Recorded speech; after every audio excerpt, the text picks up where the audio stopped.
Assalamualaikum warahmatullahi wabarakatuh. Selamat pagi semuanya. Suara saya terdengar ya?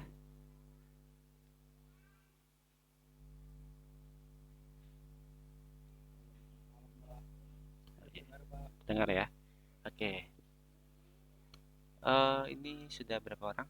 9 kurang 1, 8 orang ya. Tinggal 2 orang lagi. Ya udah kita mulai aja. Mungkin nanti nyusul. Untuk share screen-nya sudah terlihat ya?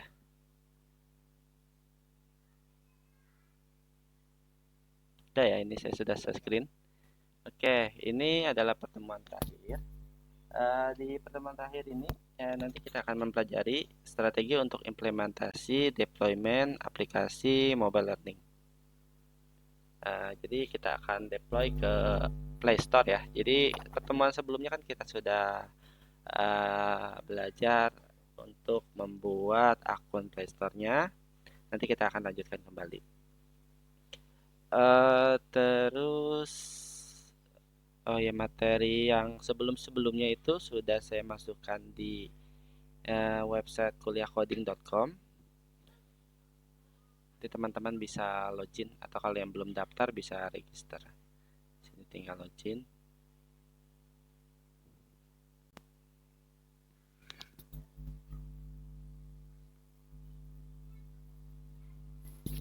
Nah, ini ada di mata kuliah baru mobile learning. Kemudian langsung mulai sekarang saja. Nah, untuk bentuk slide-nya ada di sampingnya di sini. Jadi ini slide yang pertama. Ini pertemuan 1, pertemuan 2, pertemuan 3. Ini ada video sama PDF-nya.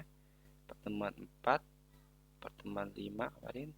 Dan pertemuan 6 sudah saya upload juga di sini. Jadi teman-teman bisa akses. Oke, kita buka PDF-nya, tinggal diklik.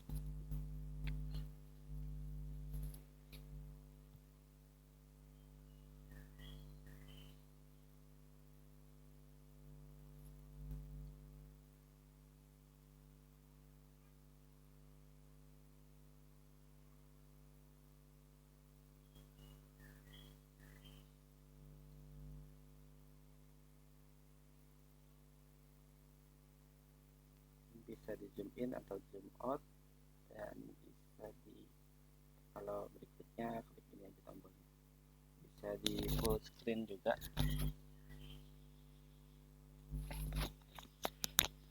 Eh, Sekarang kita belajar teorinya sedikit, nanti kurang lebih sampai jam 10, nanti dilanjutin sama praktikum. Strategi implementasi dan deployment aplikasi mobile learning. Jadi kita sebelum mendeployment aplikasi mobile learning, kita perlu perencanaannya dulu atau strateginya ya, supaya jadi pas kita mau upload, nah itu apa aja yang perlu dipersiapkan kan. Jadi nggak berantakan nantinya kalau sudah ada perencanaannya. Di sini agenda dari slide ini yaitu pengujian aplikasi atau unit testing.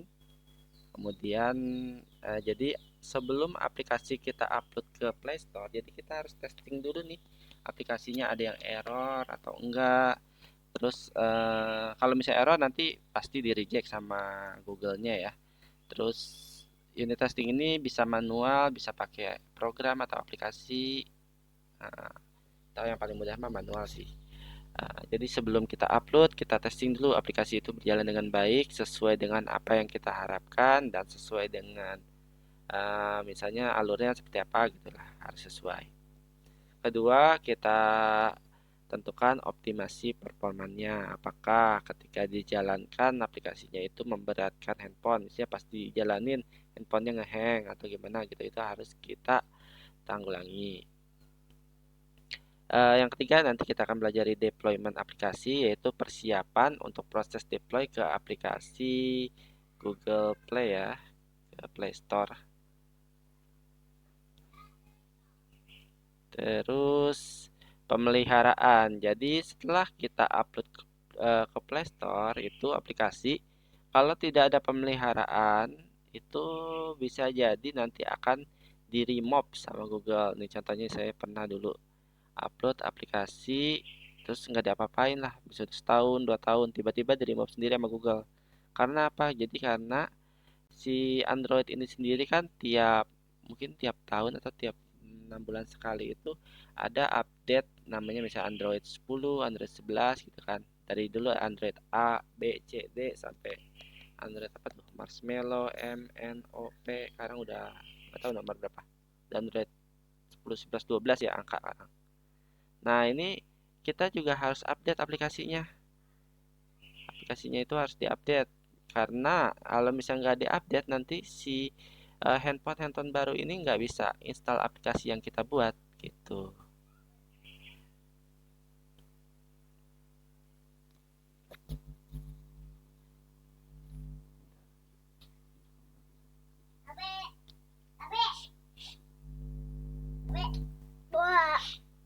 Sana dulu ya.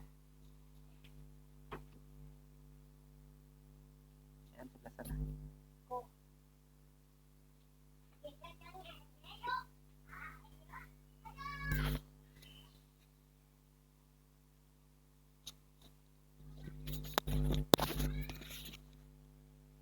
Sebentar.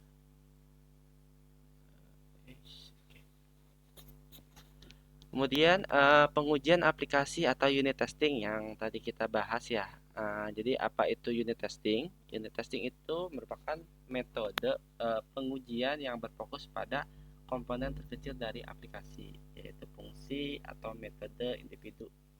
Tujuannya memastikan bahwa setiap bagian kecil dari kode berfungsi dengan baik. Contohnya, kemarin kita buat aplikasi mobile learning kan ya. Di situ ada tombol. Nah, itu tombolnya ketika diklik jalan apa enggak. Terus ada navbar di bawah, misalnya yang navbar itu ketika diklik sesuai atau tidak. Nah, itu kita harus pastikan yang kecil-kecilnya. Kalau misalnya ada inputan, nah inputannya eh, perlu divalidasi atau enggak gitu kan. Kemudian implementasinya di Flutter. Di Flutter sendiri dia menyediakan framework untuk testing, untuk menulis unit testing. Cuma kita nggak mempelajari di sini. Sebenarnya ada ya di Flutter ya. Jadi kita nggak usah bikin testing cara manual, jadi bisa pakai unit testing yang ada di Flutter. Itu di bagian tes di sini.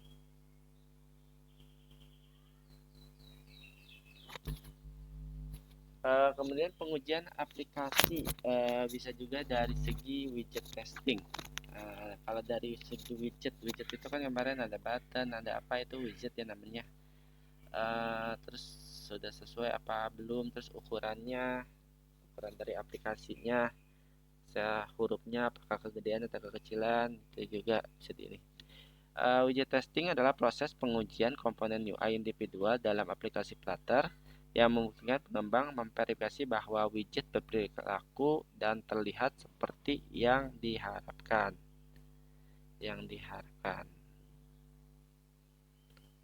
Kita coba buka ininya ya, coba Figma sambil loading. Sebentar.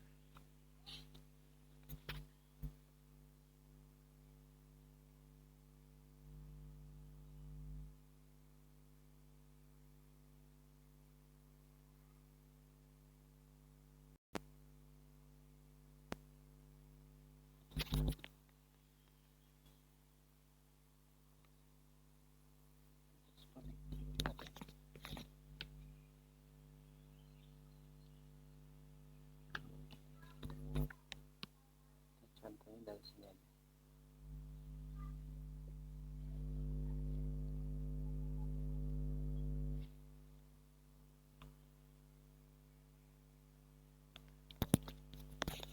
Manfaat dari widget testing apa? Yaitu membantu mendeteksi masalah UI lebih awal ya, lebih awal dalam proses pengembangan yang memastikan tampilan atau interaksinya dalam seluruh aplikasi.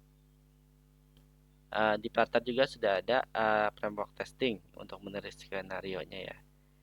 Ini agak lama nih. Oke, kita next saja. Selain pada aplikasi, karena jadi hal-hal yang mempengaruhi atau yang berkaitan dengan aplikasi, jadi nggak hanya pada aplikasi itu sendiri, tapi kita juga bisa menguji di emulatornya. Emulator ya, emulator itu simulasi ya. Jadi kita menguji bukan pada, misalnya kalau HP Android bukan pada HP Android aslinya, tapi bisa di emulator. Kenapa perlu emulator? Karena nggak mungkin kita itu punya beberapa versi handphone, kan harus beli banyak ya. Misalnya di handphone untuk ukuran 5 inch apakah sesuai, terus di handphone ukuran yang 6 inch, yang apalagi 7 inch, 8 inch, dan 10 inch gitu untuk yang tablet. Nah, itu akan lebih efektif kita dengan menggunakan emulator. Tapi dengan emulator ini butuh spek laptop yang cukup tinggi sih biasanya. Jadi kita nggak perlu membeli handphone lagi gitu loh untuk emulator. Pengujian di emulator mulai dengan menguji aplikasi berbagai emulator, misalnya dalam diuji di tablet atau di ini ya, di handphone biasa, atau kalau misalnya kita bikin untuk perangkat seperti smartwatch, nah itu juga bisa tuh kan di testing di smartwatch, emulator bentuk smartwatch. Setelah kita uji di emulator, ini juga kita perlu menguji di perangkat fisik. Cuman ini paling ya sesuai dengan handphone yang kita miliki aja. Misalnya handphonenya Samsung ya di testing di Samsung gitu. Setelah kita coba di emulator dan di perangkat PC atau handphone Android, nah kita analisa hasilnya apakah sesuai dengan apa yang kita harapkan. Next. Setelah itu kita harus mengoptimasi performa atau pengelolaan memori ya. Yang pertama kita efisiensi memori, yaitu kita mengimplementasikan teknik pengelolaan memori yang efisien untuk menghindari kebocoran. Sebagai contoh kayak kemarin nih, kemarin kita kan ada aplikasi untuk menjalankan YouTube. Nah, itu kan ketika di play, kalau misalnya enggak di close dari kodenya, itu akan jalan terus. Nah, itu akan memakan memori. Jadi kan kemarin kita pakai fungsi dispose ya. Jadi ketika formnya ketutup, itu langsung otomatis ketutup. Nah, itu salah satu untuk teknik mengelola memori. Yang kedua, kodenya bersih. Jadi tulis kode yang bersih dan efisien. Saya bikin lebih ringkas untuk kodenya, tapi dengan yang kode lebih panjang itu misalnya sama saja. Jadi kode yang lebih ringkas, terus nggak perlu apa ya, jangan terlalu banyak komentar juga di situ. Terus variabel-variabel yang nggak perlu itu boleh dihapus. Import itu, import misalnya plugin-plugin yang memang nggak dipakai itu bisa dihapus. Kemudian monitoring, gunanya untuk memonitoring memori seperti di Flutter ada yang namanya Flutter DevTool, dia untuk identifikasi untuk memorinya, bisa di testing di situ. Cuma kita nggak pelajari di sini.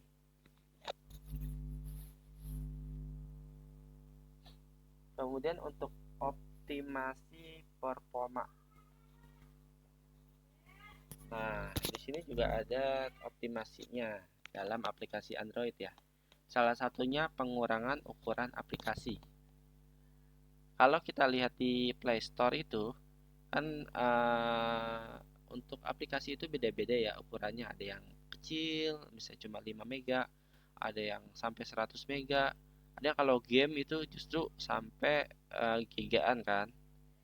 Nah, strateginya kalau game itu biasanya awalnya installnya kecil, cuma untuk aset-asetnya atau gambar-gambarnya, videonya itu di download belakangan. Jadi strateginya gitu. Jadi yang penting aplikasi itu terinstall dulu di user. Nanti untuk sisa dari aplikasi update-annya, nah itu di download belakangan. Nah, itu contohnya untuk mengurangi pengurangan ukuran aplikasi.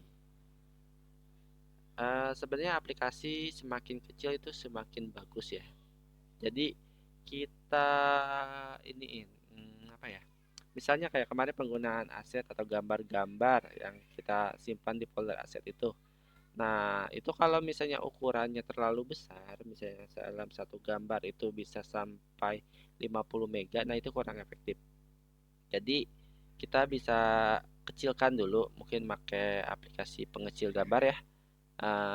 Diusahakan ukurannya ya kurang lebih 1 mega lah, lebih aman. Jadi sebenarnya standar dari APK kosongan itu untuk di Flutter itu 7 mega ya. 7 mega, dan kalau misalnya ada nambah page lagi deh, itu nambah banyak. Saya pengalaman untuk membuat aplikasi standar ya untuk di kantor itu sekitar 35 mega. Nah, itu udah sebenarnya nggak terlalu gede juga sih, cukup lah. Tapi kalau misalnya sudah di atas 100 mega, nah itu perlu kita kurang-kurangin ya untuk meminimalisir ukurannya. Karena user juga kalau misalnya aplikasi biasa tapi ukurannya gede, malas juga tuh untuk download. Seperti itu.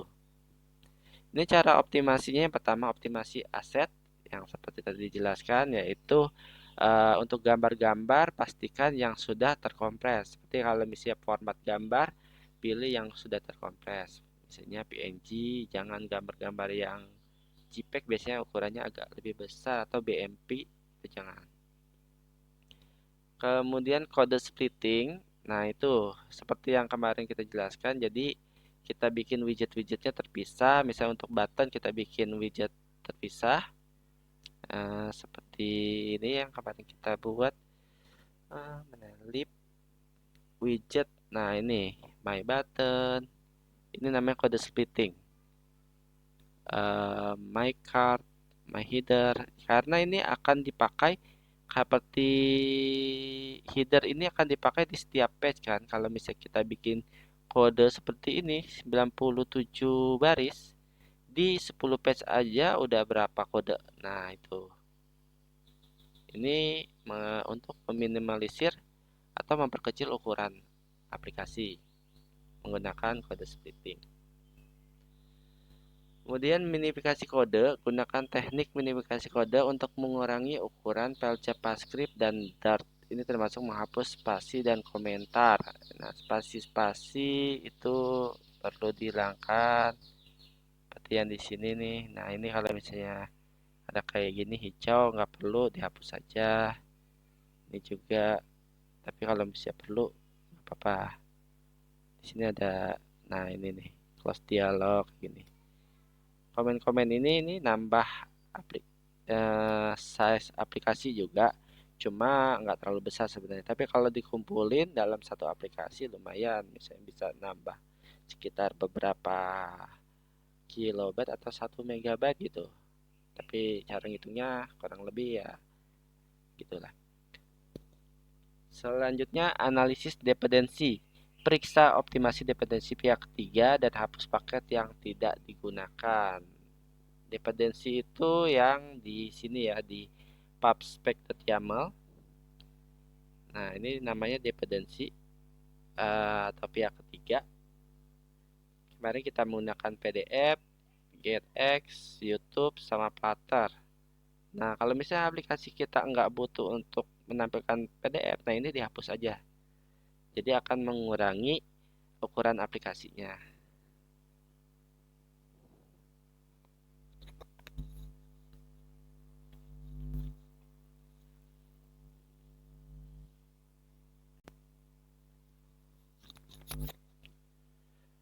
Selanjutnya, optimasi performa, pengoptimalan rendering UI.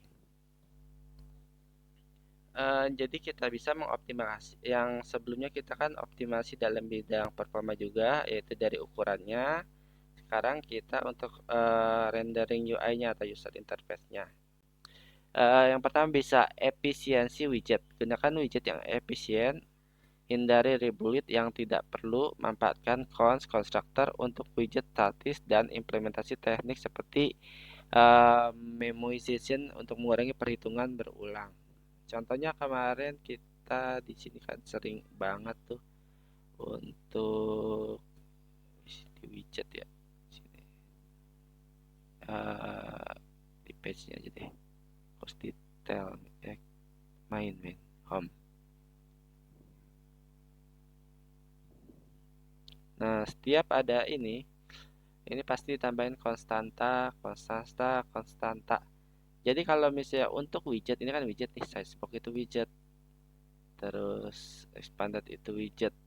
Untuk apa namanya, widget yang isinya atau parameternya ini kita isikan secara manual, misalnya 10, terus kayak ini no data available, yang mana konstanta lagi, konstanta. Nah ini expanded, ini kan masih manual ya, itu wajib ditambahkan konstanta. Sebenarnya nggak wajib sih, tapi ini warning ya, untuk menghemat memori juga di sini kan. Terus kalau misalnya yang variabelnya dinamis, nah itu nggak perlu pakai konstanta. Contohnya kayak ini, ada variabelnya gitu. Terus penggunaan lazy loading, terapkan lazy loading untuk konten yang tidak segera terlihat. Ini dapat meningkatkan kecepatan rendering awal dan mengoptimalkan penggunaan sumber daya.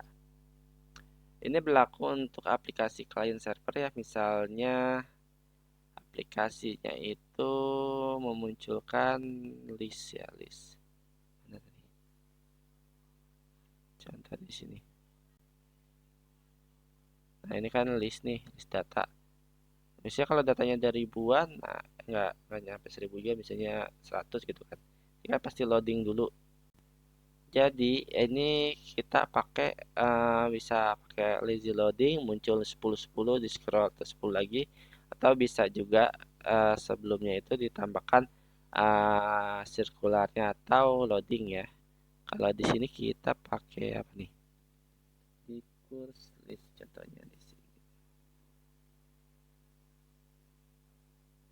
Nah, ini kalau misalnya datanya belum ada, no data available. Tapi kalau muncul di sini, oh kebetulan kita nggak pakai ya karena datanya sedikit. Itu khusus untuk data yang banyak ya. Jadi pakai lazy loading, kayak misalnya load more gitu. Di sini kan klik klik klik klik load more atau see all gitu.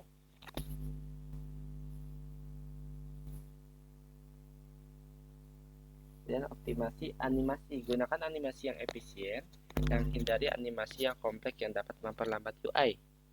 Manfaatkan hardware acceleration ketika mungkin. Jadi kita boleh bikin yang bagus gitu kan.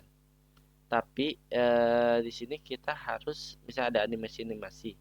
Tapi kalau animasinya itu bikin aplikasinya jadi lebih besar, bikin lemot, lebih baik nggak usah digunakan, atau gunakan yang lebih simpel aja animasinya.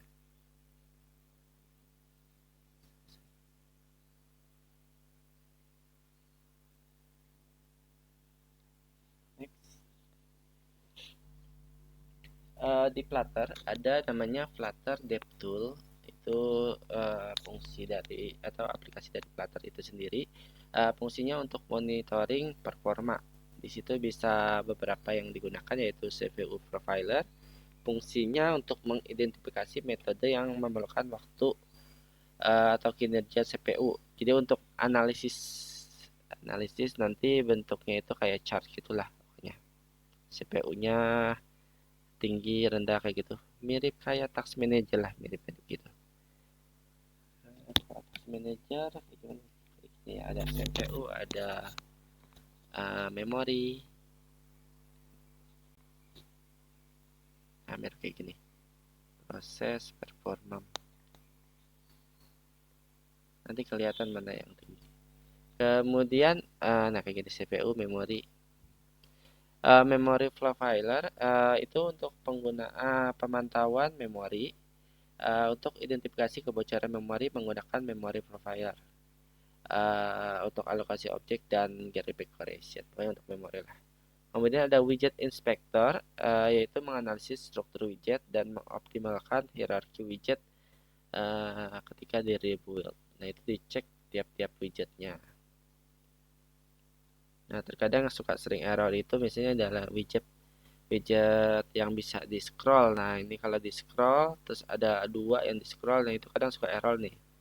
Kita harus ada trikinya, kita gunakan expanded nanti situnya. Kalau bisa ada beberapa yang bisa scroll.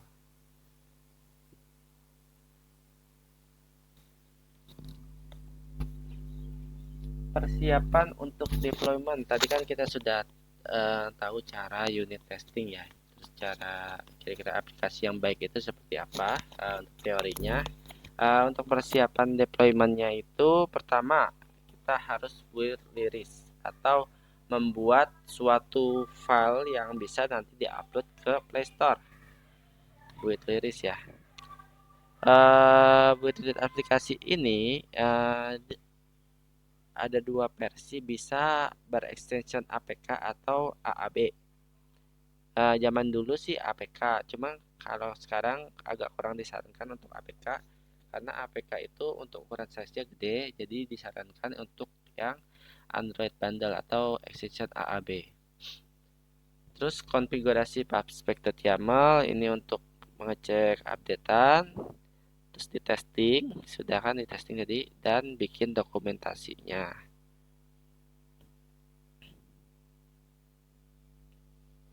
Deploy ke Google Play, langkah 1, daftar ke akun developer. Ya, seperti kemarin ya, pendaftarannya. Kemudian siapkan konsol play-nya, sudah masuk seperti ini nih. Konsol play, ini harus sudah terdaftar ya. Terus persiapkan aset-aset grafis. Kemarin sudah kita siapkan asetnya. Asetnya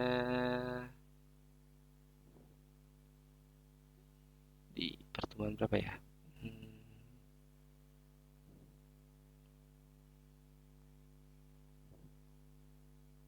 Ini kemarin sudah ukuran-ukurannya. Nah ini kebetulan sudah saya bikin app release.ab nya. Itu panduannya ada di video. Deploy ke Google Play yang kedua, langkahnya pertama buat rilis APK. Nah, rilis APK itu bisa ke .apk atau .aab. Kalau di sini saya pakai yang .aab. Perbedaannya sih kalau misalnya APK itu kita bisa install langsung filenya ke handphone, bisa secara manual. Kalau AAB ini nggak bisa. Cuma ini untuk AAB itu nanti ukurannya akan lebih kecil. Kemudian signing APK ini kita bikin kunci yang aman. Nanti kita akan membuat kuncinya itu berupa file namanya key.cks atau kita bedakan di sini untuk karena saya udah buat beberapa kunci untuk aplikasi Android lainnya, jadi kita bisa gunakan key_unes.cks. Ini kuncinya. Nah, kunci ini nanti nggak boleh hilang. Jadi kalau misalnya hilang, kita nanti nggak bisa ngupdate aplikasi kita. Nah, kalau misalnya kita nanti pindah komputer, ini juga harus dibawa nih. Kita nggak bisa ngupdate aplikasi, otomatis ya aplikasinya dihapus dan kita buat ulang. Jadi ini fungsinya buat update ya. Terus upload APK. Setelah itu kita upload APK-nya yang sudah kita tanda tangani. Tanda tangani itu maksudnya pakai file yang JKS yang tadi ya. Terus pastikan versinya yang terbaru. Kemudian isi metadata atau isian-isian di Play Store-nya. Next, setelah kita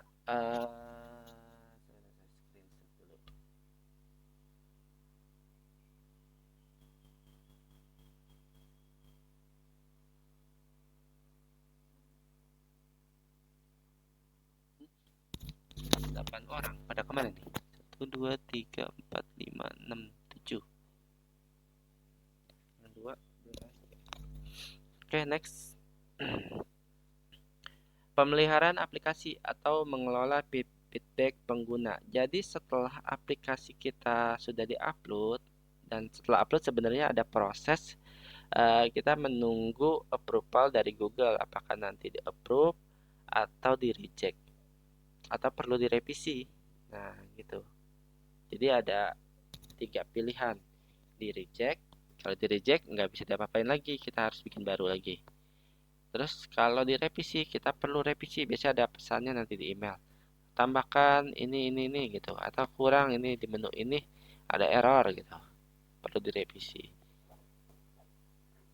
Yang ketiga ya disetujui. Setelah disetujui dan sudah diupload dan sudah bisa di-download sama user di Play Store. Nah, setelah bisa di-download di Play Store, eh, jadi di sini kita harus melakukan pemeliharaan aplikasi dengan cara yang pertama mengelola feedback pengguna. Feedback pengguna itu contohnya yang itu ya, yang komen-komen itu feedbacknya ada bintang 5, bintang 4 kayak gini nih feedbacknya. Itu kita cek sih sebenarnya. Mungkin ada masukan-masukan dari pengguna, oh aplikasinya ini kurang apa, ini ada error di mana gitu, perlu ditambahkan. Nah, itu perlu masukan-masukannya perlu untuk pengembangan aplikasi selanjutnya. Di sini pengumpulan feedback yaitu implementasikan sistem untuk mengumpulkan dan mengorganisir feedback pengguna. Ini bisa melalui review di App Store atau di lain-lainnya ya. Atau bisa juga kalau misalnya masih testing, kita bisa testing ke misalnya ke 20 pengguna. Nah, untuk akun-akun Google Developer terbaru di 2023 ke atas itu untuk upload aplikasi Android, jadi harus di testing ke minimal 20 user baru bisa di approve sama Google. 20 user dan harus berada di handphone user itu selama 14 hari. Makanya sekarang ini banyak di grup-grup pemrogramannya banyak sekali perusahaan-perusahaan yang mau membeli user Google Developer tahun-tahun lama, misalnya tahun 2020 ke bawah. Karena di tahun-tahun lama ini nggak perlu testing dulu 20 orang. Itu sebenarnya agak merepotkan sih. Jadi menambah waktu ketika kita upload ke Play Store. Perlu 20 orang. Kalau misalnya ada temannya 20 orang mau install gitu kan. Kalau nggak ada, nah. Yang kedua, analisis dan prioritas. Analisis feedback. Jadi kita analisa feedbacknya yang diterima, kemudian kita prioritaskan mana yang paling perlu kita eh, kita tangani gitu kalau misalnya ada error atau ada apa gitu. Kemudian respon tindak lanjut. Berikan respon terhadap feedback pengguna tepat waktu, tinjak, pokoknya feedback ya. Nanti direspon aja. Pemeliharaan aplikasi. Yang kedua yaitu pembaharuan berkala. Aplikasi yang baik itu aplikasi yang ada update-nya. Contoh update 1.1, 1.2 gitu. Update sekarang misalnya sampai 6 titik berapa gitu. Nah, itu yang bagus. Itu boleh 3 bulan sekali atau 6 bulan sekali atau setahun sekali, asal jangan tiap hari aja. Kalau tiap hari usernya juga akan bosan karena install terus. Yang pertama ini dia paling atas ini kita harus cek bug fix, ada error apa enggak, perbaiki. Terus performanya kita optimalkan. Kenapa aplikasi perlu diperbarui? Karena kalau kita harus memperbaiki error-error yang muncul saat aplikasi sudah di production ya atau sudah jalan. Mungkin kita pas di testing, oh ini udah lancar, tapi di user itu muncul errornya. Atau kita testing di HP eh, Android terbaru, oh yang install user pakai Android versi lama, nah, itu ada error. Nah itu biasanya harus kita perbaikin. Nanti diperbaikin, terus di upload ulang, kemudian naikin versinya. Yang kedua, peningkatkan performa. Jadi optimalkan kinerja dan efisien aplikasi. Misalnya yang tadinya aplikasinya masih berat, nah sama kita update jadi lebih ringan. Terus keamanannya, kalau misalnya masih ada celah-celah keamanan kita perbaikin. Fitur-fiturnya biasanya sih paling sering ini fitur. Misalnya di aplikasi prototipe pertama ini masih fiturnya baru 2, terus belum ada, misalnya belum ada login. Nah, di update terbaru oh, udah ada login pakai username. Di yang baru lagi, oh loginnya bisa pakai Google. Di baru lagi bisa pakai Facebook atau TikTok gitu, misalnya tes. Terus kompatibilitas update untuk OS dan perangkat terbaru. Kenapa kita perlu pembaharuan aplikasi? Karena ya seperti tadi dijelaskan, untuk operasi sistem Android itu sendiri setiap tahun pasti ada update juga versinya ke Android 30, 31, Android 11, 12, 13 dan lainnya gitu.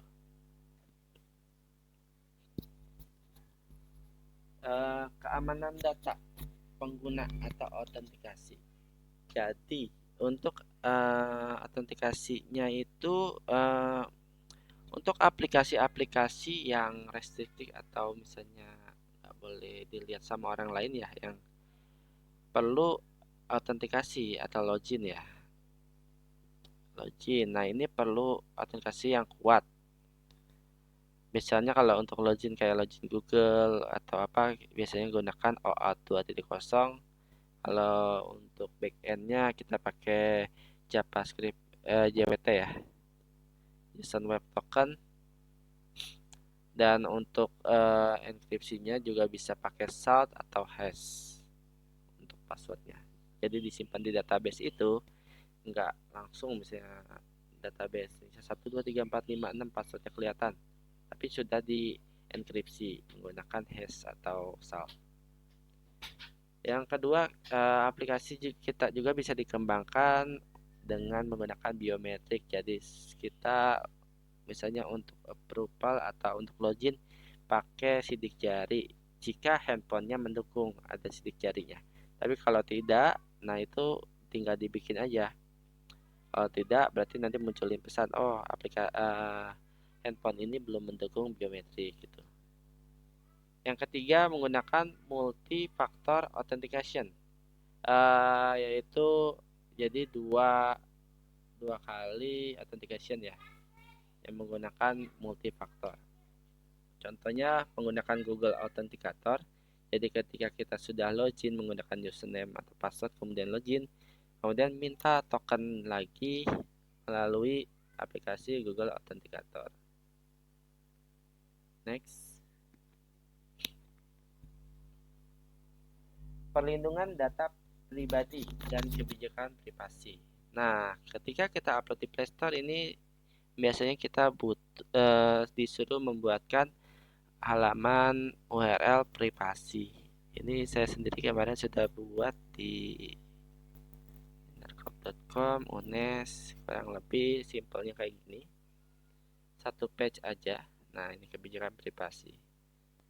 Selamat datang di aplikasi ini, tentang aplikasinya. Kemudian informasi apa aja yang bisa dikumpulkan dari user. Untuk apa aja aplikasi itu digunakan. Terus keamanannya seperti apa. Kemudian ada kontaknya yang bisa dihubungi oleh user kalau misalnya ini. Nah, ini wajib ada nih. Kita bikin aja pakai HTML biasa. Atau kalau misalnya teman-teman nggak punya server, bisa pakai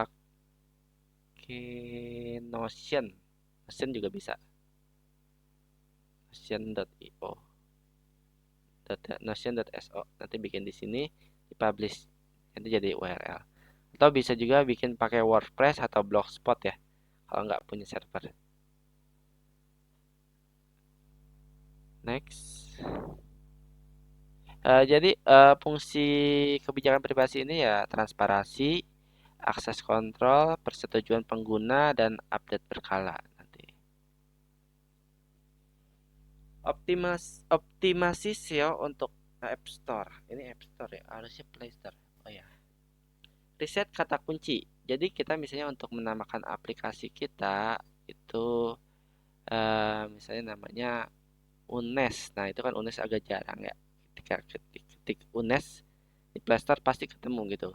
Beda kalau misalnya kita ketik QR code scanner. Nah, itu pasti muncul banyak kata kuncinya, kita pakai yang unik. Pasti kita di urutannya itu kalau QR code scanner yang bisa bikin kayak gitu namanya. Bisa urutan 1000 jadi nggak bakalan muncul. Terus optimasi judul dan deskripsi, visual yang menarik kayak tadi gambar-gambarnya, kemudian ulasannya. strategi monetisasi. Jadi selain kita bikin aplikasi yang gratis, kita juga bisa bikin aplikasi yang berbayar. Contohnya, kita bisa menambahkan premium model atau versi dasar aplikasi secara gratis dengan opsi upgrade ke fitur premium. Ini biasanya ada satu aplikasinya itu kalau misalnya standar itu muncul iklan di bawah di atas, tapi kalau kita upgrade jadi premium iklannya hilang. Kemudian in-app purchase, jadi ada penjualan di dalam aplikasi. Misalnya aplikasinya itu fiturnya yang gratis itu ada dua. Kalau misalnya mau menambahkan fitur yang ketiga dan keempat, ini harus kita membelinya dulu aplikasinya. Kemudian kita juga bisa menambahkan iklan. Iklan ini bisa menggunakan jasa iklan atau bisa juga dari Google dengan AdMob. Atau dari web namanya YouTube AdSense. Kalau misalnya di aplikasi Android namanya AdMob. Ini nanti akan dapat penghasilan dari sini. Yang terakhir, localization dan internationalisasi.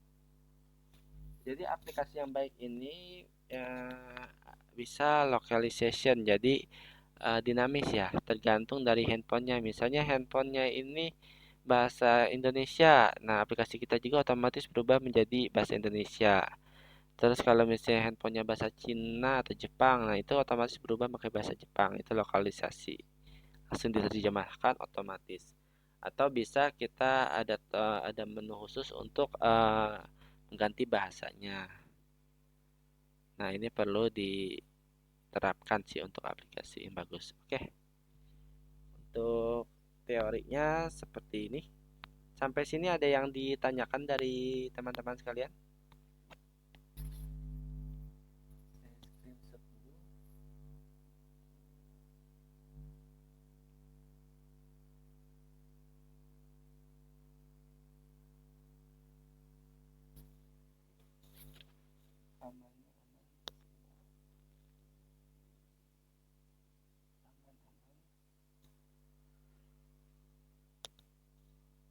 Tidak ada ya, tidak yang ditanyakan.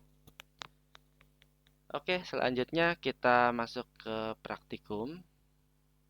Saya praktikum beberapa sudah saya buatkan videonya. Contoh di sini setup icon dan nama aplikasi. Jadi teman-teman bisa tonton sendiri. Jadi sebelum kita upload ke Play Store, kita harus men-setup ikonnya dulu.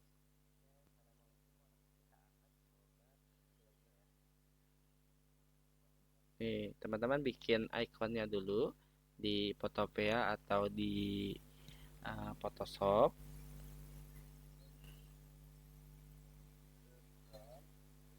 Bisa dikasih label ya, misalnya ada judul, label gitu. Nah, seperti ini. Nanti di save dalam format PNG. Pastikan untuk icon ini ukuran panjang dan lebarnya itu sama ya, atau bentuk kotak.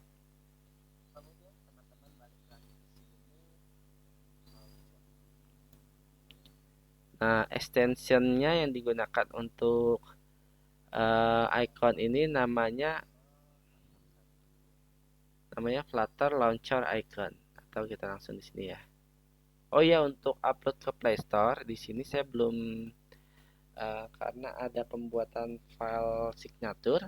Jadi itu saya belum menemukan cara untuk di Google IDX. Jadi kodenya di sini saya apa ya namanya? Saya download ke lokal. Jadi digunakan di lokal. Saya belum tahu caranya untuk di IDX seperti apa karena masih versi beta ya. Dan IDX itu karena server cloud dan servernya berganti-ganti kan, tiap ini enggak sama. Nanti kalau misalnya kita mau update itu akan kesulitan. Jadi kalau misalnya mau jadiin APK AAB ini di lokal saja. Oh ya, tadi untuk settingan icon di sini teman-teman di menu image nanti di sini upload aja ikonnya. Nah, ini bisa udah ada ikonnya, icon.png. Pastikan di pubspec.yaml-nya ini tambahkan Flutter Launcher Icon. Terus tambahkan parameter ini. Untuk launcher icon ini minimal Android 21 ya, versi Android 21. Kemudian ini alamat ikonnya. Nah, di sini bisa diterapkan di Android, iOS, web, Windows atau macOS. Seperti itu.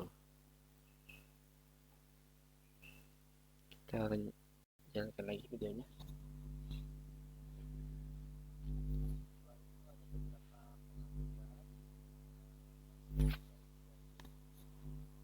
Nah, ini sama.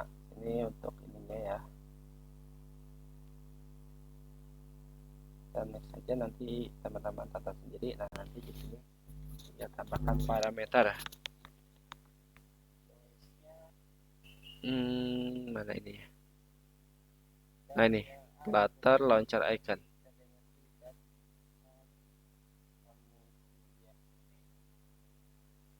Oke, itu untuk menambahkan icon. Dan oh ya, nama aplikasi. Untuk nama aplikasi itu, karena ini kita sebenarnya di sini ada macam-macam ya. Ada Android, berarti ini nanti untuk aplikasi Android. iOS ini settingan untuk aplikasi iOS. Terus Linux ini untuk aplikasi yang berjalan di Linux, bisa di Ubuntu atau apa. Jadi Flutter itu multi platform, bisa berjalan di Linux jadi aplikasi desktop, bisa di macOS aplikasi desktop juga, bisa di web jadi website ya, bisa juga di Windows mana ya, oh ini Windows juga, aplikasi Windows kayak Windows itu kayak gini nih aplikasinya, bisa kayak VS Code gitu. Nah, ini settingannya ada di folder-folder ini. Khusus untuk Android ada di sini. Nah, ini sebenarnya Android natifnya ya. Uh, Sebenarnya untuk membuat aplikasi Android itu gimana ini? Sebentar.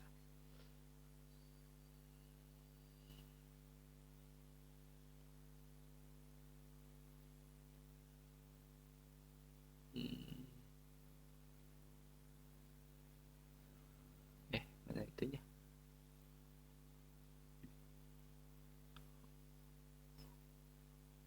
Oh, ada deh. Oke. Di sini kita. Bentar. Nah, sebenarnya untuk bikin aplikasi Android itu ada di ini ya. Kita bisa menggunakan awalnya ya, awalnya menggunakan Java. Menggunakan Java, bahasa Java kan. Kemudian bisa juga menggunakan Kotlin. Nah, itu bahasa natifnya. Kalau misalnya di iOS itu bisa pakai Swift kayak gitu. Kayak gini di dalam Android ini sebenarnya strukturnya struktur aplikasi Android. Nah, di sini ada Java, ada Kotlin. Ini bahasanya, cuma kita pakainya Flutter. Nah, untuk nama aplikasi itu ada di app, src, main, kemudian Android Manifest. Nah, di sini Android label. Nah, di sini ganti aja namanya misalnya UNES. Nanti yang muncul icon labelnya di ini di aplikasi Android adalah yang ini. Oke, kemudian next.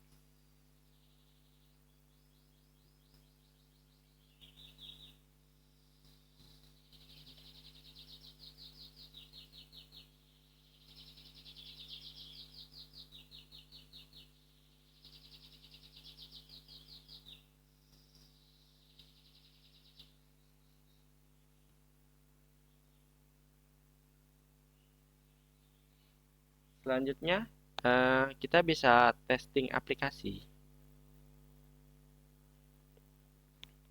Jadi tadi kan kita sudah pelajari teorinya unit testing.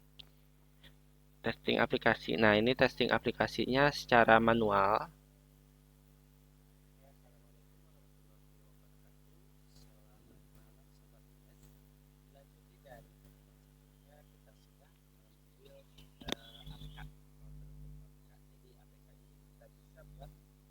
Testing di aplikasi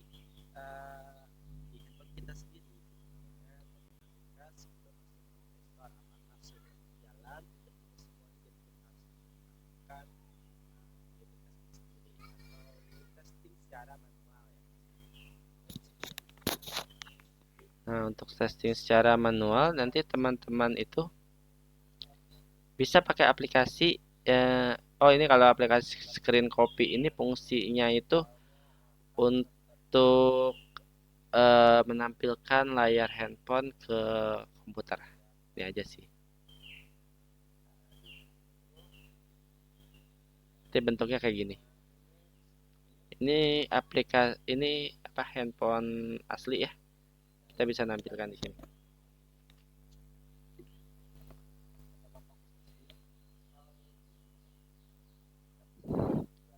Ya, teman-teman juga bisa menggunakan aplikasi ini screen copy misalnya untuk presentasi, tapi presentasi aplikasi atau tampilan yang ada di handphone. Bisa kita lewat Zoom, nah itu bisa menggunakan aplikasi ini. Bentuknya ini aplikasinya apa namanya, nggak perlu diinstal, tinggal jalanin aja misalnya tinggal diekstrak namanya SCR CPY. Nah ini tinggal jalanin asalkan handphone kita terhubung ke apa namanya laptop dengan menggunakan kabel.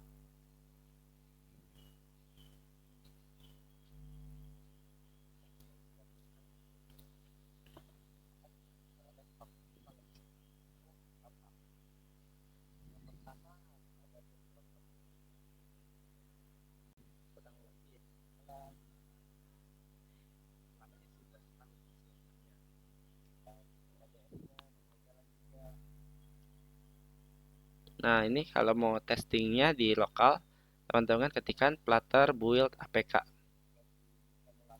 Flutter build APK ini untuk menjadikan APK nanti tinggal di download aja, di download.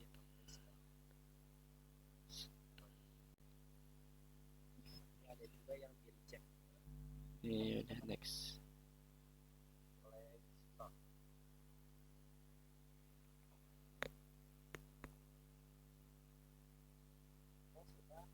Ini kita pencet aja, ini kemarin sudah.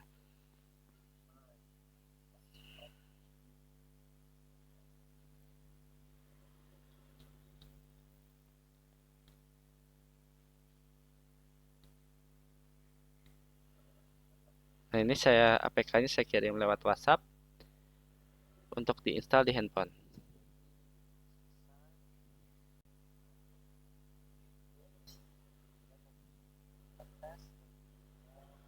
Nah ini sudah diinstal.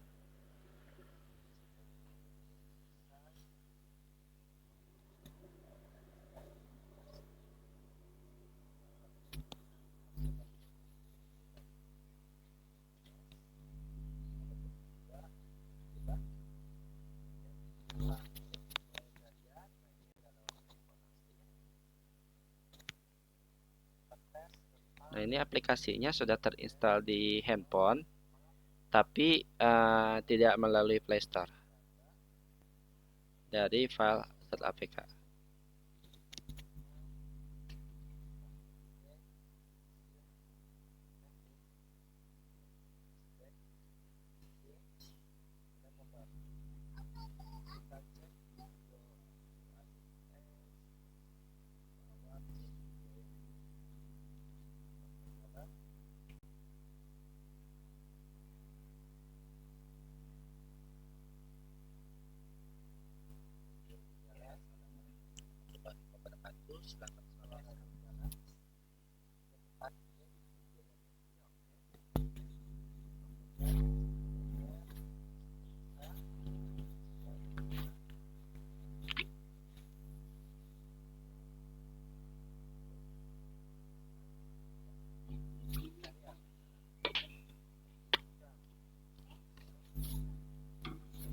Ini pastikan fitur pencariannya juga sudah jalan, nggak ada error.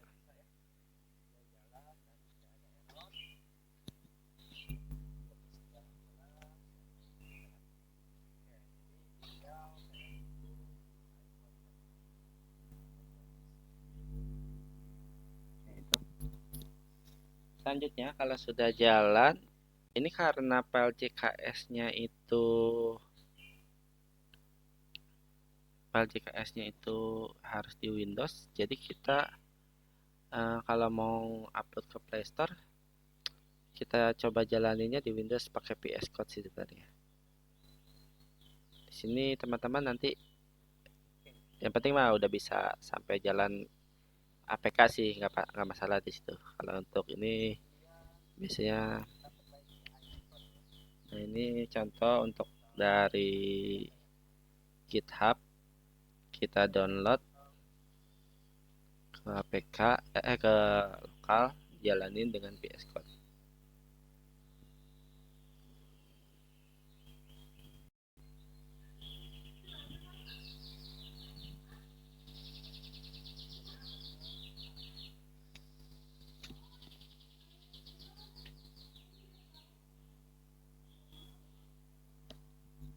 Dan teman-teman lihat sendiri ya.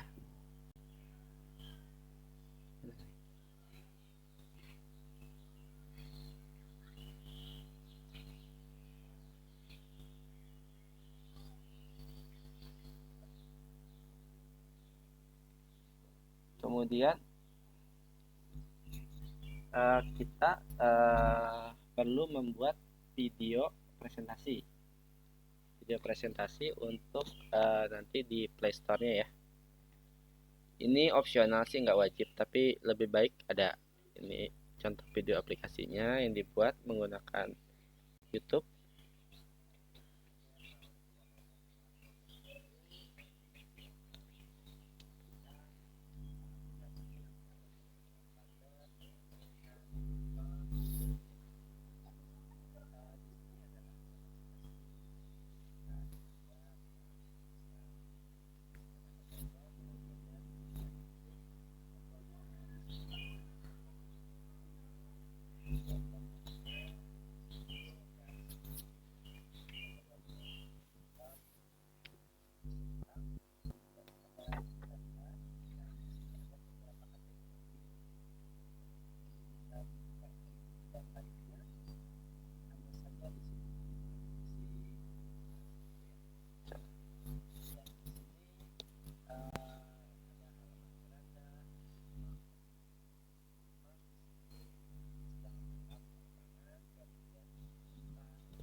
Ya, kurang lebih segitu. Di sini,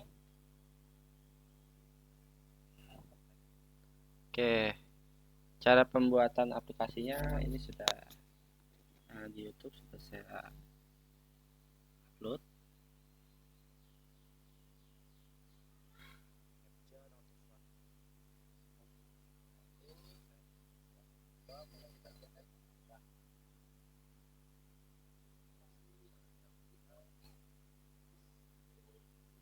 Ini cara upload di YouTube-nya.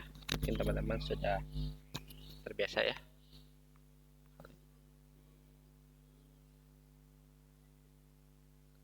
Kemudian yang terakhir, jadi kita siapkan generate file AAB-nya. File AAB-nya ini sudah jadi. Prosesnya, kita lihat ya. Dari awal ini. Oke, assalamualaikum. Pada kesempatan kali ini kita akan melanjutkan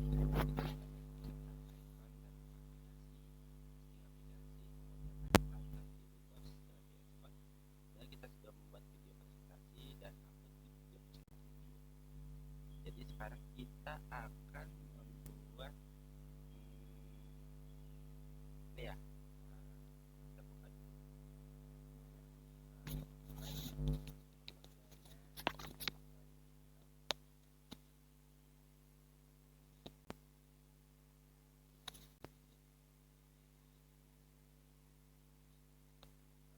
Kita buka aja ininya ya. Teman-teman nanti cari tutorialnya Downloading Upload Play Store. Ini kalau sudah di download ya di VS Code di sini aplikasinya. Downloading Play Store Part 1. Setelah saya belum bikin tutorial secara teksnya, jadi kita pakai tutorial punya orang, tapi ini masih jalan. Langkah pertama yaitu kita simulasi. Apakah kita sudah punya, ini masih dulu flygoogle.com ya, masih punya atau udah punya masih user Google Developer Console. Terus pastikan paketnya sudah benar, nama paketnya ini sudah. Nah, yang selanjutnya buat keystore. Keystore itu ini buat kuncinya. Jadi kita kalau misalnya mau upload ke Play Store, setiap satu aplikasi punya satu kunci, namanya keystore ini. Cara bikinnya gimana? Cara bikinnya ini, tinggal diklik linknya.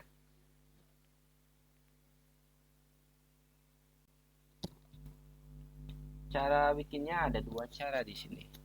Cara membuatnya, kita bisa membuat dengan Android Studio, tapi kalau teman-teman belum pernah install ini, bisa pakai cara kedua yaitu dengan terminal CMD.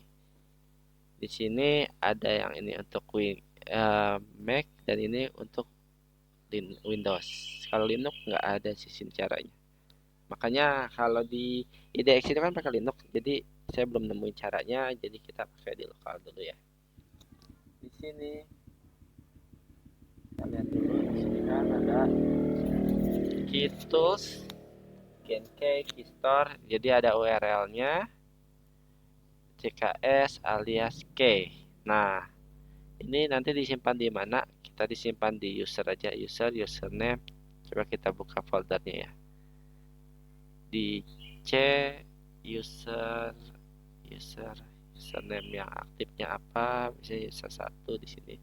Tergantung teman-teman sendiri ya. Terus di sini, nah di sini saya sudah beberapa pakai, ada Kucerdas, SAB, dan tadi sudah buat UNES. Kita kopikan URL-nya, diganti saja di sini. Ininya jadi ini. Nah, untuk upload sebenarnya lumayan ya, lumayan. Nah, langkah-langkahnya lumayan agak panjang. Oke, UNES 2 misalnya. Nah, ini kita komen lainnya CMD. Terus paste sini, enter. Masukkan passwordnya. Ini kita bikin passwordnya, misalnya passwordnya gampang aja 1 2 3 4 5 6 7 8. Teman-teman pastikan passwordnya lebih secure ya. Saya 1 2 3 4 5 6 7 8 aja kan buat tutorial. Ini nama depan dan nama belakang. Organisasi, inner code. Organisasi juga sama. Bisa ditulis UNES boleh. Kotanya Kota Bogor, negara Indonesia, country-nya ID. Apakah sudah benar? Yes. Oke, kalau sudah, masukin password lagi. Nah, ini filenya harusnya sudah jadi. Oke, UNES CKS 2. Ini teman-teman bisa simpan di mana, misalnya di sini di project teman-teman ya, atau di Google Drive ini supaya nggak hilang. Nanti yang akan kita pakai satu aja, ini kan testing ya. Ini kuncinya. Oke, terus next, ini kan sudah ini caranya udah. Setelah itu kita bikin buat file namanya key.properties, itu ada di Android. Key properties isinya file ini ada 4 baris. Kebetulan tadi saya sudah buat di folder Android ini, bikin namanya key.properties.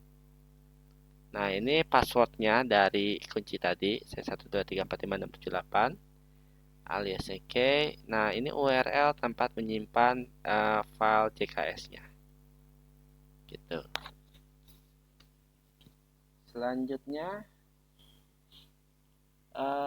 di folder app build Gradle ganti Android ini, awalnya kan bentuk ini nih, ditambahin atasnya seperti ini. Android build creator mana ya?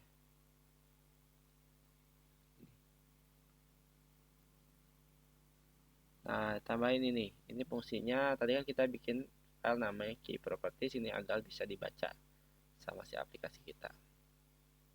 Nah, ini nama aplikasinya nih, com inner corp honest. Jadi ada 3 nama, com inner corp honest. Ini nama aplikasinya, ini nama domainnya. Sudah, ini ketika sudah diganti, terus ganti juga di sini yang debug menjadi release di bawahnya. Nah, rilis karena tadi aplikasi yang sebelumnya itu kan kita masih development ya, atau debug namanya. Nah, kalau ini udah production, kita ganti si build type-nya menjadi release. Dan ini untuk rilis ini kita ada settingannya, key alias, key password, store filenya, store passwordnya yang tadi kita buat. Selanjutnya ganti app icon sudah. Terus kita jadikan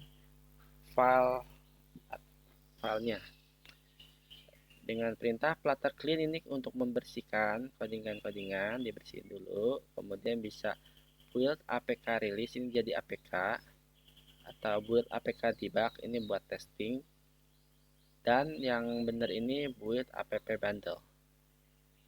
Ini dia akan di split menjadi platformnya 3 ya, ada platform Android ARM, ARM 4, X64. Jadi nanti di Playstore ini akan memilih sendiri untuk tipe dari Android dari teman-teman, misalnya usernya apakah ini atau ini. Kalau misalnya di Windows itu namanya Windows X64 sama X32 gitu kan. Sama di Android seperti gini, ada 3, ARM, ARM64 sama ARM32 ini, 4 dua-duanya, X64. Nanti ini ketika kita ketikkan ini akan jadi file apk release.aab seperti ini. Filenya lokasinya ada di mana? Lokasinya ada di build app output bundle release. Kok ada? Bentar. Apa udah di clean tadi? Build app bukan output.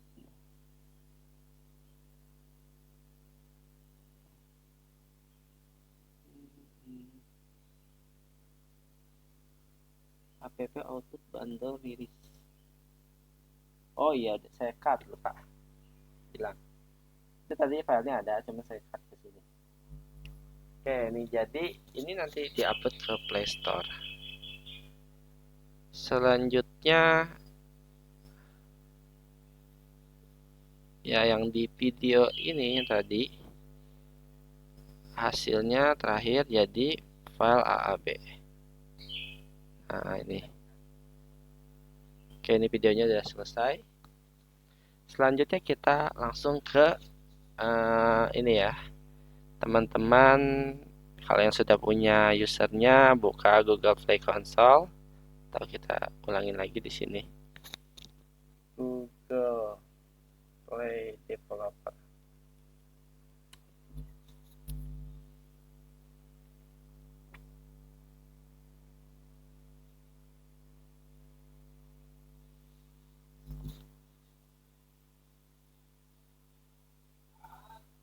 Kemudian pilih ini, Google Play Developer. Terus go to Play Console. Ini waktu 10.14, cukup ya, 9 orang. Kemudian pilih usernya. Ini pastikan emailnya yang sudah terdaftar.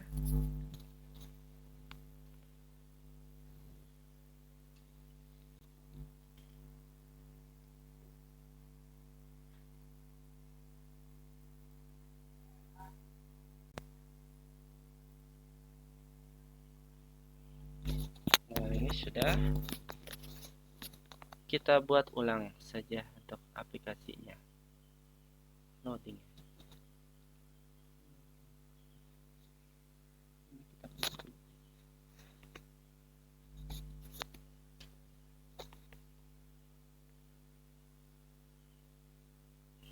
Oke, pilih create app.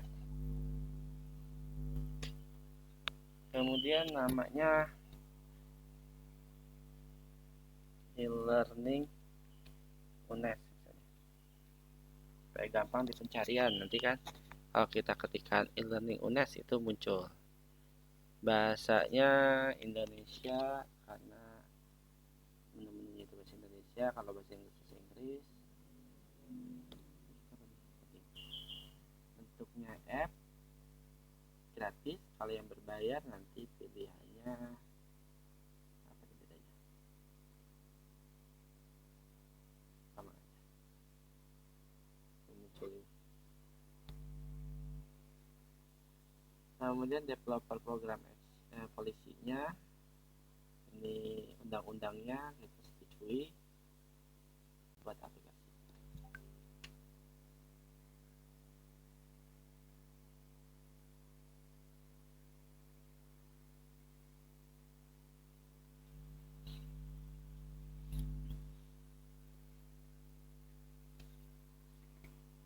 Seperti ini, teman-teman bisa masuk ke publishing overview mungkin ya. Saya agak lupa juga sih, dalam lagi. Ini ID, coba diklik aja. Nah, ini e-learning UNES.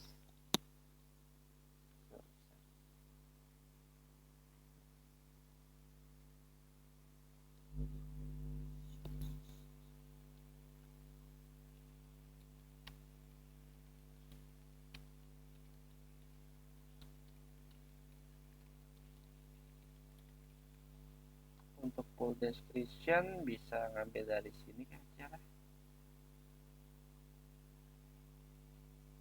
Cukup ini. Cukup. Grafiknya kemarin sudah kita siapkan ya grafiknya. Grafiknya itu ada di sini. Ini app icon 512 kali 512.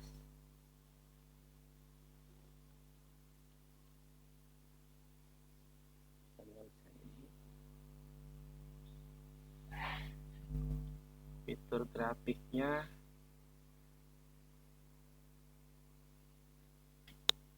ini apa nih?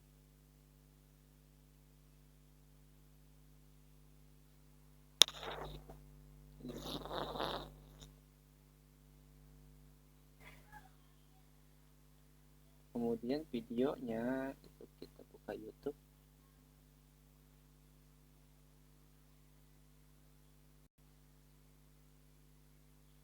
Sambil nunggu kita buka yang lainnya. Tampilan di font.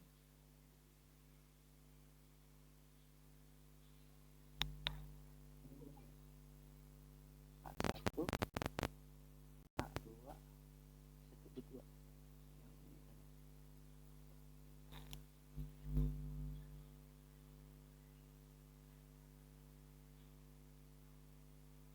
Di tablet boleh sama.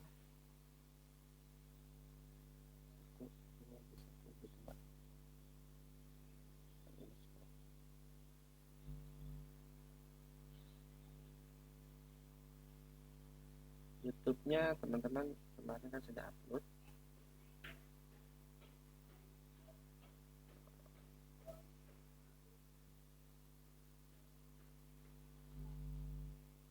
Ini video.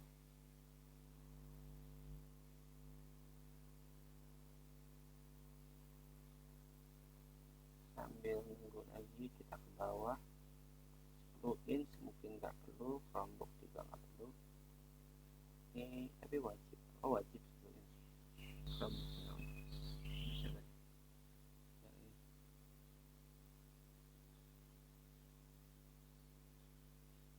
nggak mau.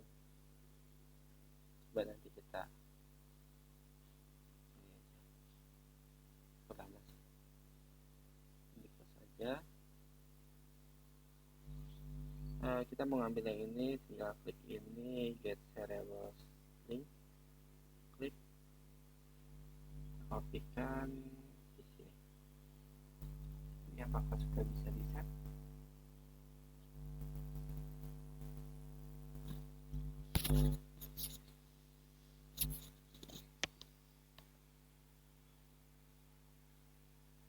Loading atau apa nih? Script publishing. Oh, udah, ini udah.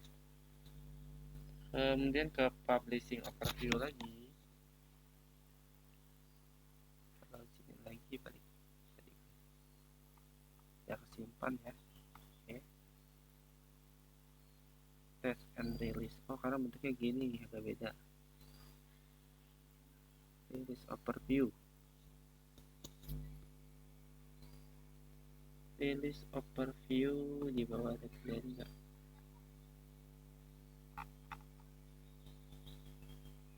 Open testing, cross testing is the internal production inactive.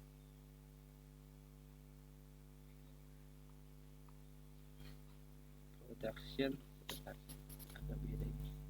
Oh ini. Kita buat create new release atau di atas juga bisa.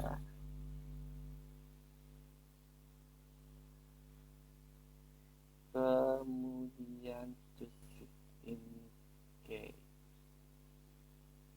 Klik. Ini apa nih baru deh? Setup untuk VPN. Sekarang belum ada banyak ya.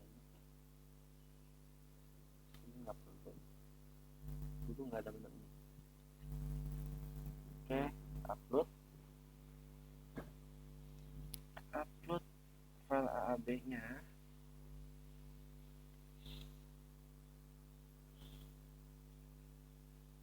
Sini filenya sekitar 35,7 mega. Tapi 35 ini terdiri dari 3 arsitektur ya, yang ada di ARM, ARM 32 sama ARM 64. Jadi kalau misalnya diinstal di user itu paling sekitar 10 megaan. Kalau dibagi 3 atau 10 sampai 15. Sampai sini ada yang ditanyakan dari teman-teman di pertemuan terakhir ini? Saya absensi dulu ya.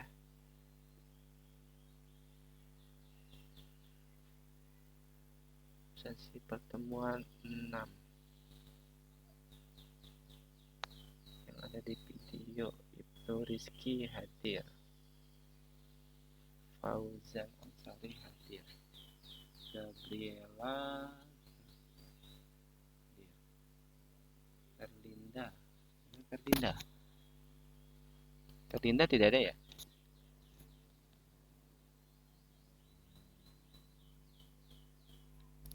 Hadir dulu. Rahmat Abdillah ada. Royhatul Azizah ada. Nadia Putri Aldelia ada. Reza Putra ada. Alfariji Ramadan ada. Nashwa ada. Satu yang ada ya, Verlinda ya.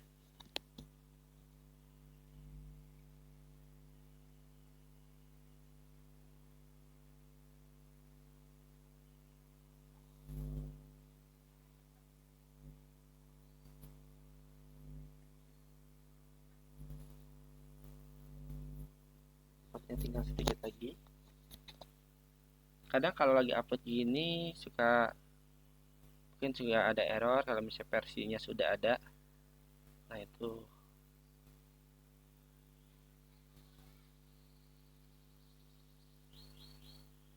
nggak ada save-nya. Dah. Tombol save. Isi loading. Release name 1.0.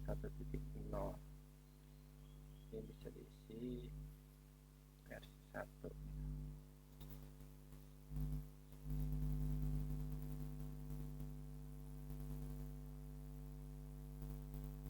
Release, kemudian review and confirm. Udah. Nah, ini app bundle-nya versi 1, API levelnya 21 plus, maksudnya Android 21, ini targetnya 31. Ini Android terbaru ya, 31, nanti mungkin Android 32 untuk extensionnya. Screen-nya bisa di 4 jenis screen layar. Ini untuk ABI-nya itu platformnya bisa 4. Udah, kalau sudah next.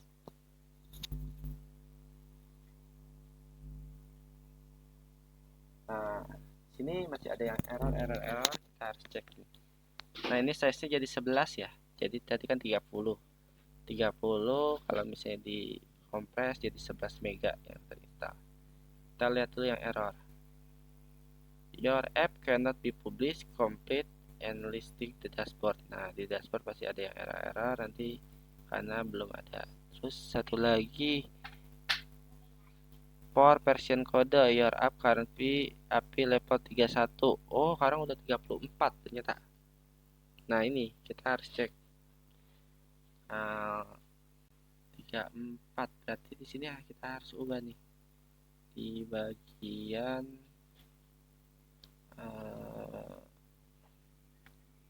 Android build Cradle, satunya lagi build Cradle app. Nah, ini 31 masih 34. Nah, nanti kalau misalnya mau update di tahun berikutnya bisa jadi 35, 36 kayak gitu. Di sini kita jalanin lagi. Jadi file AAB-nya kita buat. Oh, bentar. Tadi kan versi 1-nya sudah. Ini versi 2.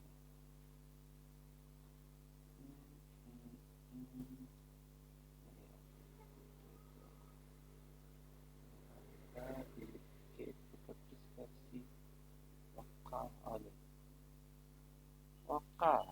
Jadi di sini versi 2. Jadi setiap ada perubahan kita ganti versinya. Nanti bakalan ditolak lagi. Ini cukup lama, ditunggu aja nanti. Kemudian kita benarkan yang lain dulu. Ini warningnya ada 2. Jadi kalau sudah bisa diupload, ini error merah sama warningnya ini harus sudah hilang. Kita yang lainnya dulu ya. Mungkin AAB-nya nanti belakangan. Nah, ini settingannya lumayan ada banyak. Pertama, set privacy policy. Ini wajib ada, berarti kita buatkan dulu URL-nya.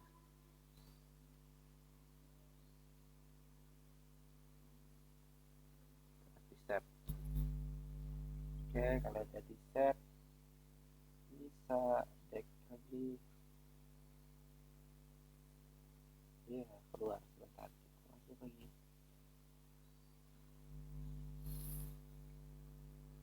Nah, ini kalau sudah checklist berarti udah oke.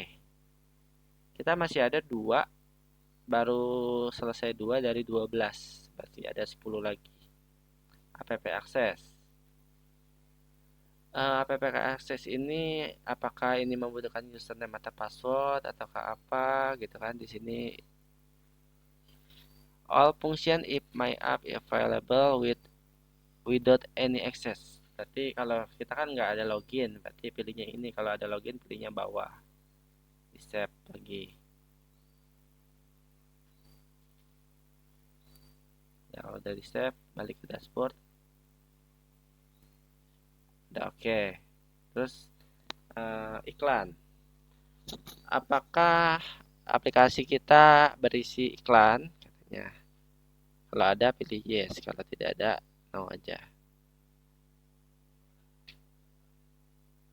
Terus back lagi.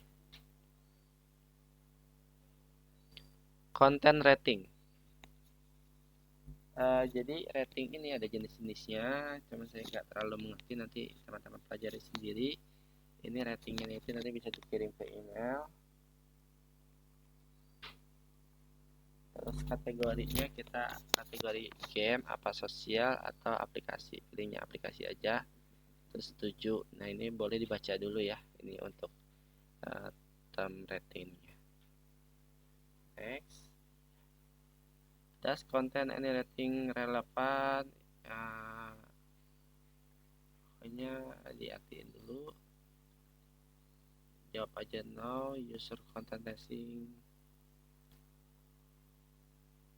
Text, image, audio, yes. It's share user generated primary source content. Does have permit public sharing ability. Ini perizinan nih. Does have any sharing a real world? No. Does app include ability block user? Nggak usah, nggak ada blok-blokan. Nanti teman-teman baca sendiri. Include chat moderation, nggak ada chat. Can interaction with limit, nggak ada. Online content, that application. Promote content, no. Promote sale, no. Does have user content version location user, enggak. Purchase, ada pemberian, enggak. Ada cash reward juga enggak. Ada search engine atau websnya enggak. Apakah is the application primary news or educational? Ya. Oh nggak bisa next, ada yang salah nih. Complete. Ini udah complete. Ini kurang ya? Oh itu save-nya lupa. Yes, terus save. Baru next. Di save dulu baru next. Content ratingnya kita pakai yang all age, semua umur ya. Semua umur bisa install. Brazil, nah ini banyak ratingnya. Kalau di South Korea ini peraturannya kayak gini. Kalau di Rusia, kalau di ini kan Jerman dan lain-lainnya. Save aja. Start new questionnaire. Ini bukan udah tadi. Coba kita back. Oh udah. Sekarang targetnya. Jadi aplikasi kita ini punya target. Jadi siapa yang boleh install, siapa yang nggak boleh bisa juga di sini. Misalnya 5 and under. Anak 5 tahun, di bawah 5 tahun boleh install.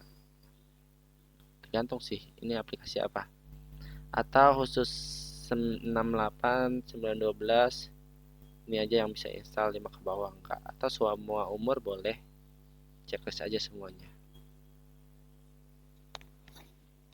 Declare. Oh, kalau misalnya di bawah 5 tahun harus ada declare-nya sini. Ini iklan, ini store. Include my app, the teacher approve program, don't include. Nah, don't include. Kemudian save. Ini udah jadi belum misalnya? Masih belum loading.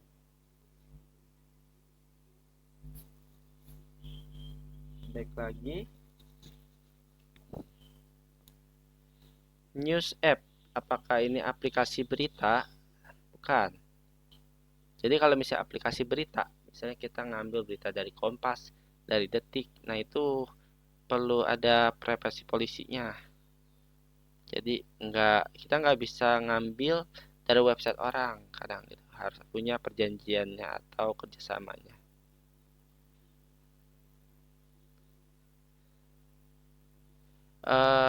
Data safety, keamanan datanya.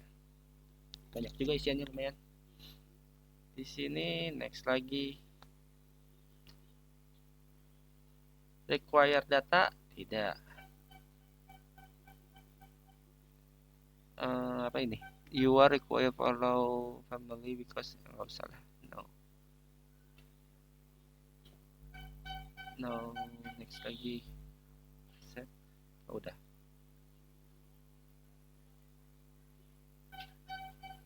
Government app. Apakah ini aplikasi untuk pemerintah? Bukan. Kalau untuk pemerintah harus di yes. Mungkin nanti ada isian berikutnya. Financial feature. Apakah ini aplikasi finansial? My app doesn't provide. Nggak ada. Misalnya ada asuransi, ada pembayaran, ada apa-apanya. Ini harus di checklist kalau ada berhubungan sama finansial.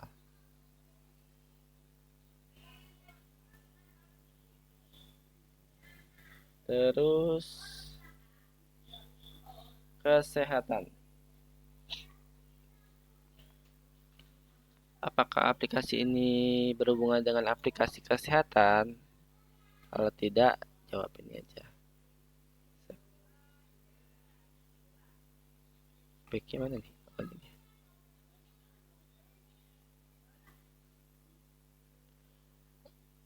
Select kategori aplikasinya. App game kita edit. Di sini apply ini termasuk aplikasi atau game, aplikasi. Kategorinya itu education. Save. Oke, kita close. Kalau mau pakai tag bisa di sini. Tag gimana ya? Activity tracker. E-learning ada nggak ya? Nggak ada.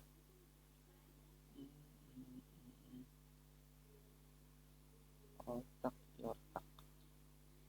Yotak bisa di sini.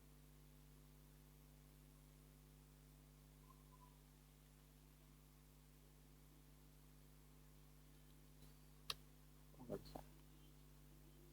Bisa. Nggak ada tombol add-nya. Otak yang website tampil apa?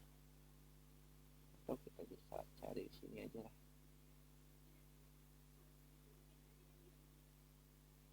Education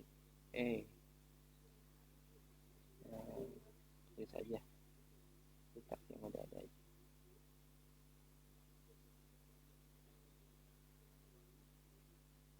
Satu aja lah, casting.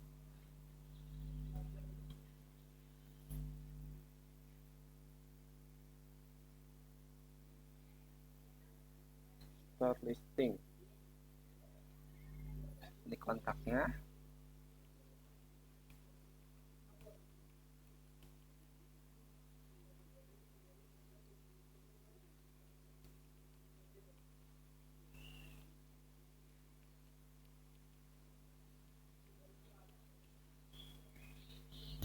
Disimpan.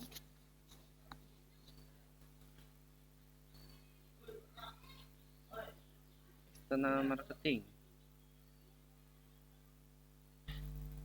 Turn off external marketing if you don't want to. Salah ya. Save mana?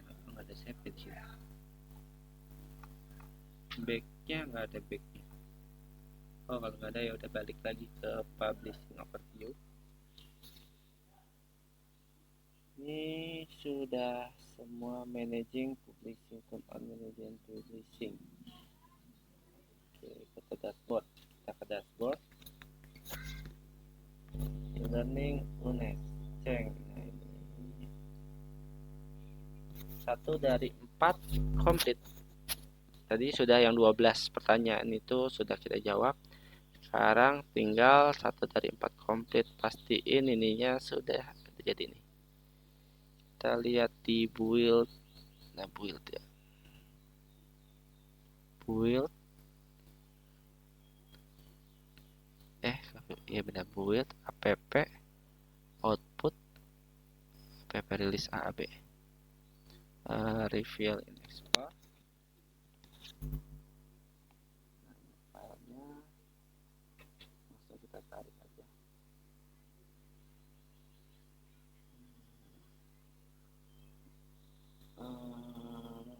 Review component. Select country. Belum tadi. Oh, ini belum. Add country. Control F Indonesia aja. Ini kalau misalnya aplikasi kita mau di berbagai negara bisa. ya. Ya, ini masih draft ya. Kita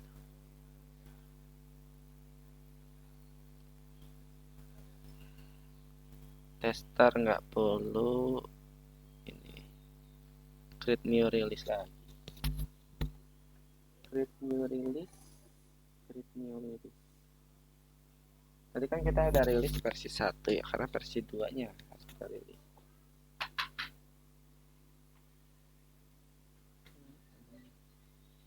Versi 2 gitu aja.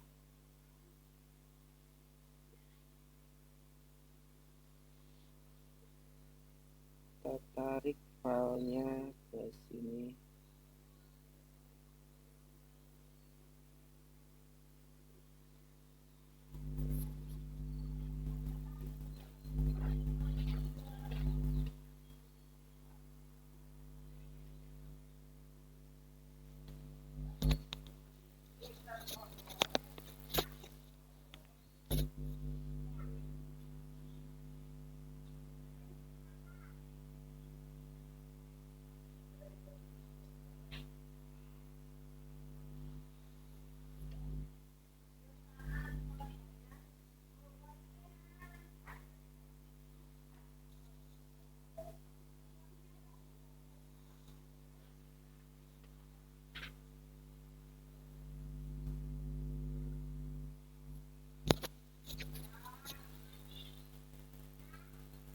Nanti kalau misalnya ini upload ke Play Store-nya ini sudah awalnya kan draft, habis draft itu nanti statusnya berubah menjadi in review. Nah, setelah in review itu nanti bisa jadi reject atau approve.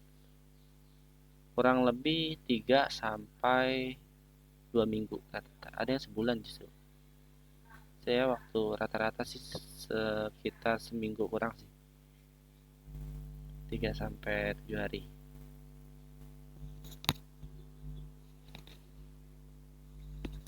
Sampai sini ada yang ditanyakan dari teman-teman?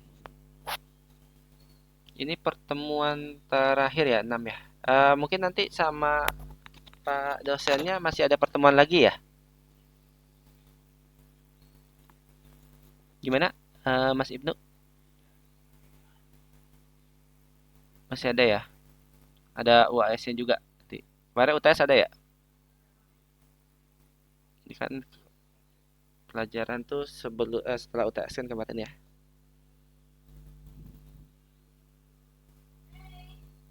Nanti kalau misalnya ada yang ditanyakan, kemarin kan ada grup WhatsApp, boleh ditanyakan di grup WhatsApp ya. Nanti materi-materinya sisanya akan saya upload di kuliah coding.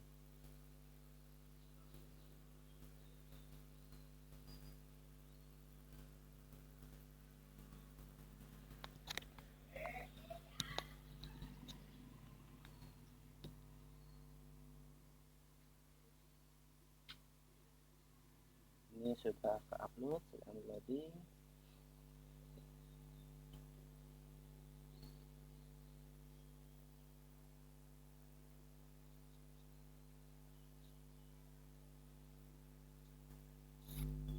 Nah, ini suka kayak gini kadang. Version 1 has already used. Try another version kode. Kita kadang suka lupa versinya tuh. Di sini juga perlu ditambahin nih, lupa. Version 1.2.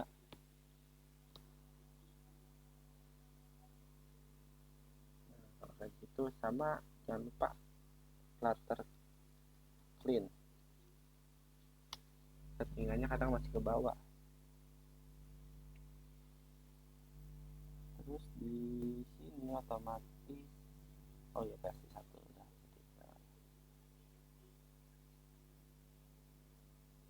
Kayak ada agak lama kadang di sini.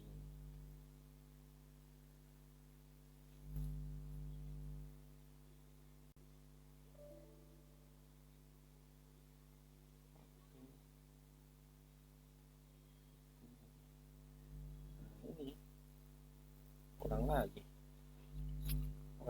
Nanti mungkin prosesnya sekitar ya 10 sampai 15 menit.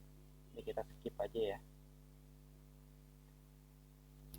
Oke, untuk prosesnya mungkin seperti itu. Ini karena masih ada bukan error ini, kita settingannya itu jadi setiap kita upload dia ngebaca nih uploadan sebelumnya itu kan sudah ada versinya, versi 1, versi 2, versi 3. Nah, itu kita harus naikkan. Naikannya itu di PubSec YAML, tambahin di sini version 1.0.0 plus 2 berarti. Nanti kalau misalnya ada updatean lagi plus 3, plus 4, plus 5 kayak gitu. Dan seterusnya. Dia sudah ngebaca sebelumnya. Nanti di-upload ulang sama teman-teman gitu.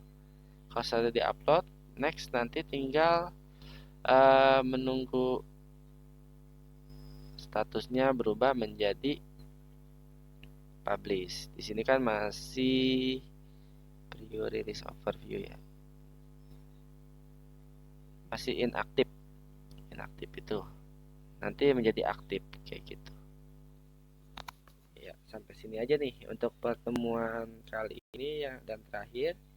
Jadi teman-teman nanti sudah bisa upload ke Play Store. Nanti dari draft ini akan berubah menjadi in review. In review kalau sudah disetujui menjadi production, nanti akan dapat emailnya biasanya. Coba di inboxnya masih ada nggak ya?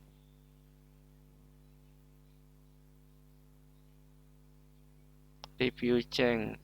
Oh nggak ada, udah dihapus. Oke, kalau nggak ada ada yang ditanyakan nggak sampai sini? Tidak ada ya. Kalau tidak ada, yang terakhir ini saya mau screenshot, boleh open kameranya.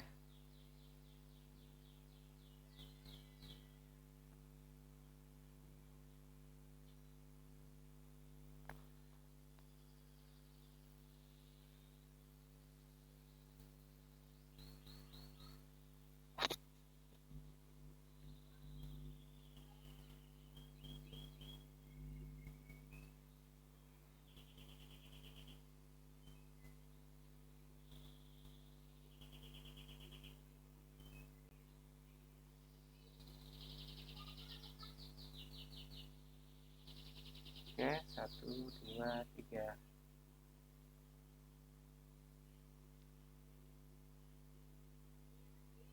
Oke, terima kasih. Jadi kalau tidak ada yang ditanyakan, ya sebelumnya saya ucapkan terima kasih untuk teman-teman semuanya. Apabila ada salah dalam pengucapan dan ada yang kurang dimengerti, saya mohon maaf. Nanti kalau misalnya ini bisa berkontak di grup WhatsApp ya. Dan teman-teman bisa lihat materinya di kuliahcoding.com. Ya, sampai sini terima kasih. Wassalamualaikum warahmatullahi wabarakatuh. Saya izin lab group. Lab ini chatnya. Terima kasih. Ya, sama-sama.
Sekolah jam berapa?